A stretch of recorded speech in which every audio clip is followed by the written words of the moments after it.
सिद्धू मूसेवाला हत्याकांड से जुड़ी इस समय की बड़ी खबर आ रही है। सिद्धू मूसेवाला हत्याकांड से जुड़े दो शार्प शूटर विदेश भागने में कामयाब हो गए हैं। ये दोनों इस हत्याकांड में शामिल थे। एक है अनमोल बिश्नोई, जो कि लॉरेंस बिश्नोई का भाई है। उसने जाली पासपोर्ट बनवाया और जाली पासपोर्ट के आधार पर वह विदेश भाग चुका है।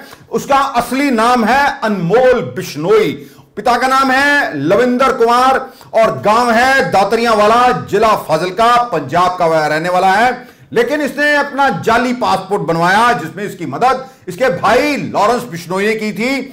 भानु प्रताप के नाम से यह जाली पासपोर्ट बना है और पिता का नाम इसमें लिखा गया है राकेश। फ्लैट नंबर 107T4 और एक city homes sector 82 Faridabad Haryana का यह पता दिया गया है। इस जाली पासपोर्ट के आधार पर लॉरेंस बिश्नोई का भाई अनमोल बिश्नोई विदेश भागने में कामयाब हो गया है।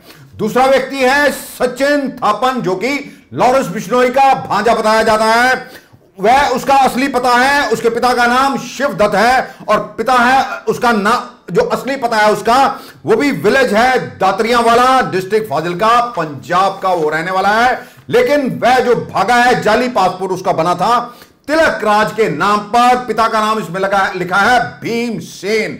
हाउस नंबर 330, ब्लॉक F3, संगम विहार, दिल्ली का यह पता दिया गया है। आखिरकार जाली पासपोर्ट बनाने में इन शार्प शूटर्स की मदद किसने की, सबसे बड़ा सवाल है। पासपोर्ट एक ऐसा दस्तावेज है जिसे जाली बनाना आसान नहीं, लेकिन भ्रष्टाचार की जड़ें इतनी गहरी हो चुकी हैं कि पैसा देकर कोई भी काम करवाना गैंगस्टरों या किसी के लिए भी मुश्किल नहीं है। पहले तो जेल में बैठकर, तिहाड़ जेल में बैठकर लॉरेंस बिश्नोई की ओर से सिद्धू मूसेवाला हत्याकांड की पूरी साजिश रची जाती है और बाद में अपने भाई और भांजे को विदेश भागने में भी मदद लॉरेंस बिश्नोई करवाता है।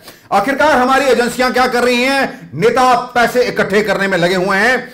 ऐसा नहीं है कि पंजाब में ईमानदार अधिकारियों की कोई कमी है, लेकिन ईमानदार अधिकारियों को खुड्डे लाइन लगा दिया जाता है।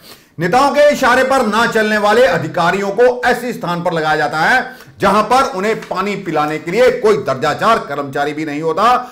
सिद्धू मूसेवाला हत्याकांड की साजिश पिछले साल ही अगस्त में रची गई थी। इसका मास्टरमाइंड था gangster Lawrence Bishnoi. Lawrence Bishnoi ने ही पूरी प्लानिंग की थी, जिसे उसके भाई अनमोल कनाडा में बैठे उसके साथी गोल्डी बराड़ और भांजे सचिन थापन ने अंजाम दिया। यह खुलासा पंजाब पुलिस की ओर से किया गया है।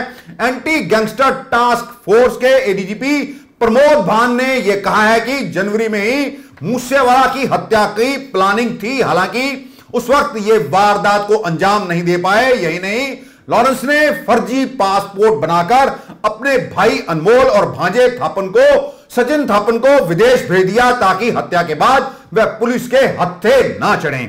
प्रमोद भान ने यह भी बताया कि शार्प शूटर्स 25 मई को ही मानसा पहुंच गए थे। वह तभी से मूसेवाला की हत्या के लिए मौका तलाश रहे थे। उन्होंने 27 मई को भी मूसेवाला को मारने की कोशिश की थी, लेकिन वह कामयाब नहीं हो पाए थे।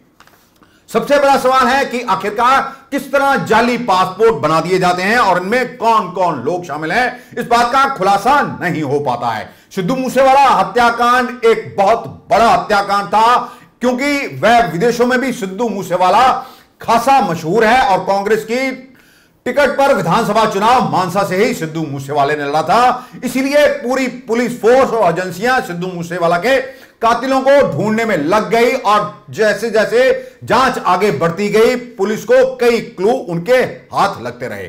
संदीप केकड़ा, जिसे कि पुलिस की ओर से गिरफ्तार किया जा चुका है, और उसके साथ निक्कू ने 29 मई को सिद्धू मूसेवाला की रेकी की थी। ये दोनों सिद्धू मूसेवाला के घर गए थे।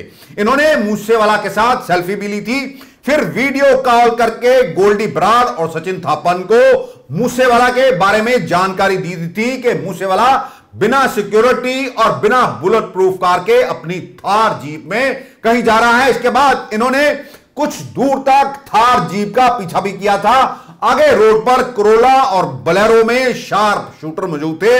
इनके इशारा पाने के बाद ही ये दोनों वहां से चले गए और उसके बाद सिद्धू मूसेवाला की हत्या कर दी गई।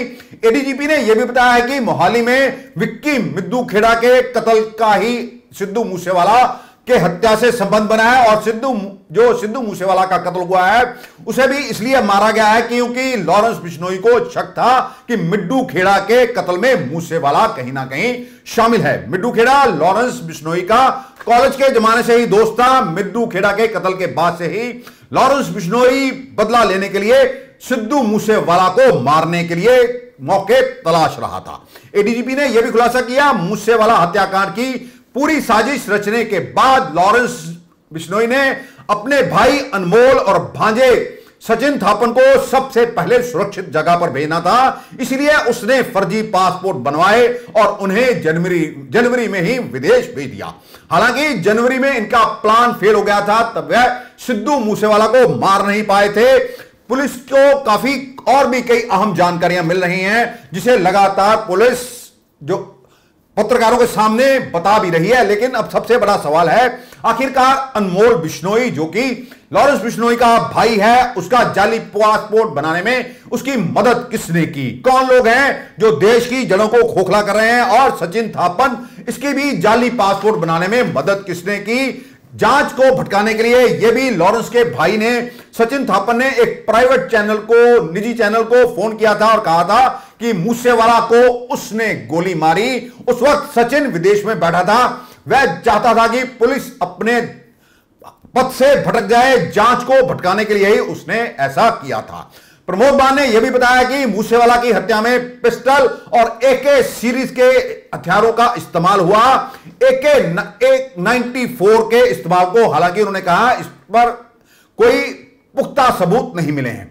दिल्ली पुलिस ने जो हथियार पकड़े हैं वह हत्या में इस्तेमाल हुए या नहीं, इसकी भी फॉरेंसिक जांच की जाएगी।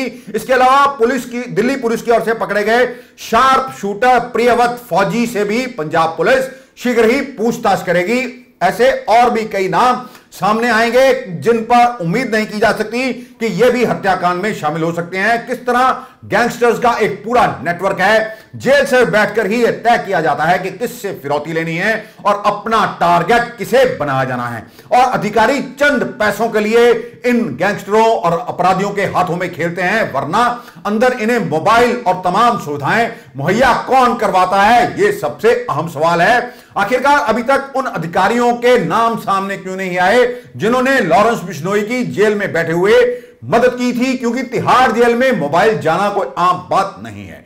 इसी तरह पंजाब के भी कई ऐसे जेलें हैं जहां से लगातार मोबाइल मिल रहे हैं। उन मोबाइलों को अंदर कौन पहुंचाता है, सबसे बड़ा सवाल है। हमारी सुरक्षा एजेंसियां नाकाम हो चुकी हैं। यह सबसे बड़ा सवाल अब सुरक्षा के लिए यह पैदा हो गया है कि गैंगस्टरों ने जाली पासपोर्ट भी बनवा रखे हैं। यह पासपोर्ट कौन बनवा रहा है, समझ से परे है। इन पर भी कार्रवाई होगी या नहीं, यह तो आने वाला समय ही बताएगा।